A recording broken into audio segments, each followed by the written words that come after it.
Hello and welcome to a new podcast on What Does This Data Say?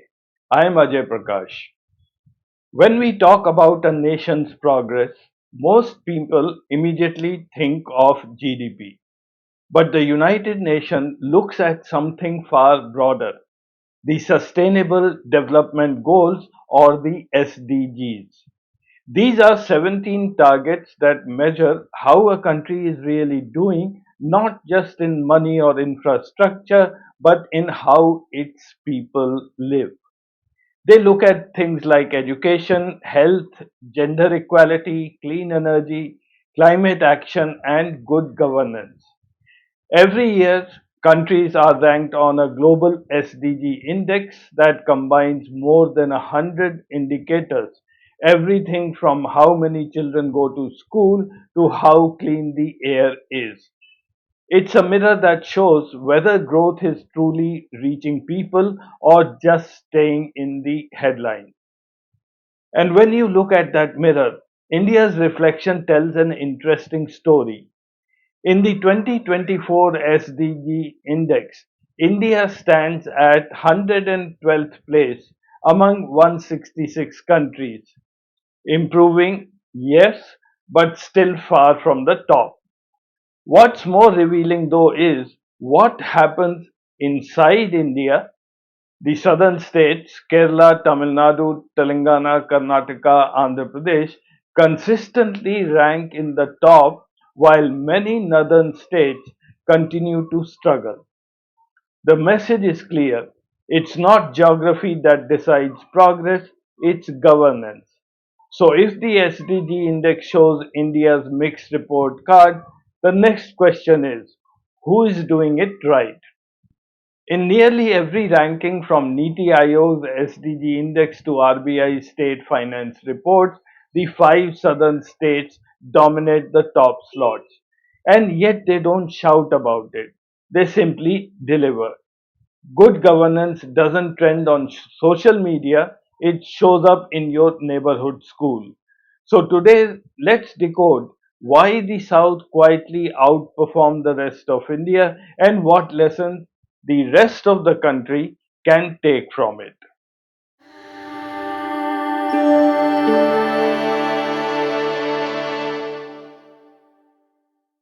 The first reason is political maturity. Southern states have built a culture of accountability that cuts across ideology.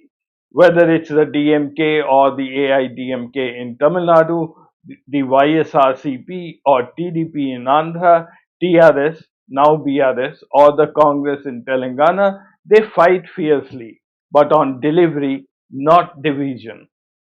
Election campaigns revolve around electricity, education, or employment, not on temples or hate. The focus shows in the results. According to the NITI Aayog SDG India Index 2024, the top one third of performing states in India include Kerala, Tamil Nadu, Telangana, Karnataka, and Andhra Pradesh. Each state scores above 70 on a 100-point scale that measures 17 sustainable goals. Meanwhile, the states like West Bengal, Rajasthan, Madhya Pradesh, Uttar Pradesh, Bihar, and Jharkhand score below the national average of 71. However, the national average SDG India index has shown significant improvement over the years. From 57 in 2018, it has gone up to 71 in 2024. The state-wise score range is between 57 and 79, and for the Union Territories 65 to 77.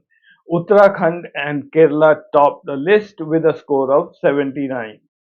Though today I am not summarizing the India SDG 24 report, there is some data I will like to show you from this report.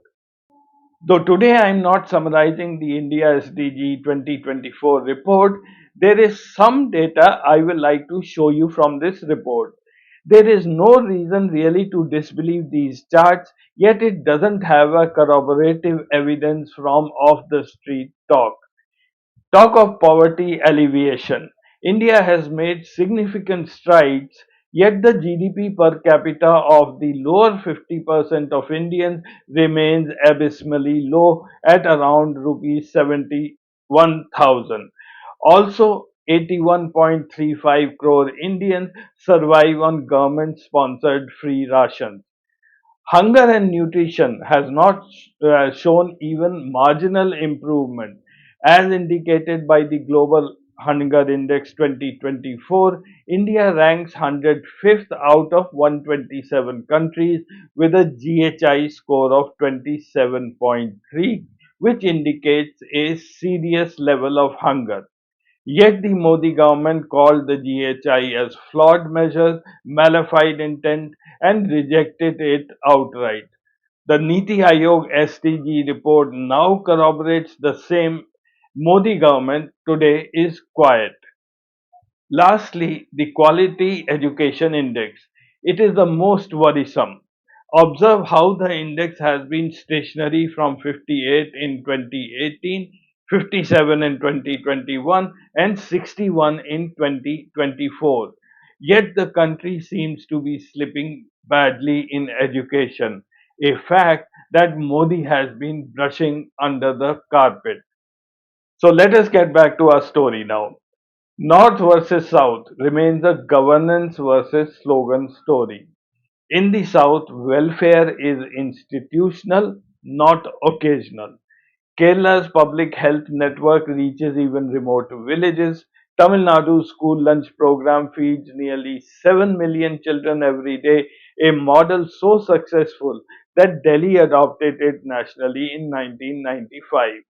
Telangana's Mission Bhagiratha has provided piped drinking water to more than 90% of rural households, something that's still a target, not reality in most northern states. Development here is not a campaign promise, it's a civic expectation. That's the real advantage. Governance that endures beyond governments.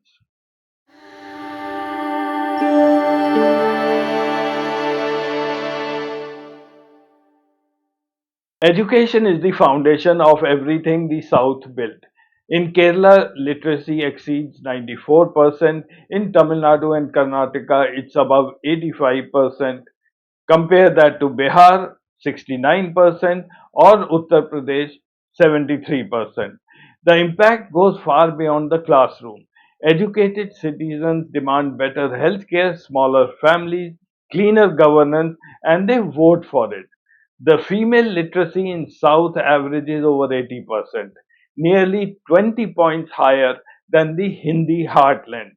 That's why fertility rates in southern states are now below replacement level, around 1.6, while states like Bihar remain near 3.0. Education didn't just empower individuals, it stabilized economies. Children who stay in school longer, marry later, have fewer children, and earn more. A cycle that compounds generation after generation. The North is still struggling to start that engine. The South has been running it for decades. The South's governance and education dividends naturally evolve into economic power. Think of it in this way. India's GDP map is increasingly tilting towards the south. Karnataka leads in IT export, Tamil Nadu is India's automobile capital, Telangana drives innovation in pharmaceuticals and electronics, Andhra Pradesh is a logistics and agri processing hub, Kerala dominates in human development and service remittances. Together, these states account for over 45% of India's FDI inflows in 2023, according to the for Promotion of Industry and Internal Trade. Per capita income tells the same story. As per the RBI State Finances Report 2024, the southern average is 2.6 lakh, while the northern Hindi belt average hovers around 1.3 lakh, with Bihar well below the 1 lakh mark. Infrastructure too is better aligned with citizens. From Chennai Metro to Bengaluru Suburban Rail, from Hyderabad Pharma City to Kochi's renewable energy project, these states show how urbanization can be planned, not chaotic. The North still debates whether to build, while the South debates how to sustain. Economic growth isn't about shouting "Make in India," it's about quietly making it work. Another underappreciated reason behind South success is social inclusion. Women participate more in both workforce and governance. Kerala and Tamil Nadu lead in women's literacy, political representation. Even local self-government, the panchayats, have more women heads than most of the north combined. Crime rates against women are lower not because of tougher policing but because stronger community networks and education. Caste politics still exists here, but it's tempered by welfare. People may belong to caste, but they vote for competence. The periodic labor force survey 2023 data shows women labor force participation in South is around 35% compared to 22% in the North. That's not gender justice, that's just common sense. When half your population stands up, the state doesn't need miracle, it needs management.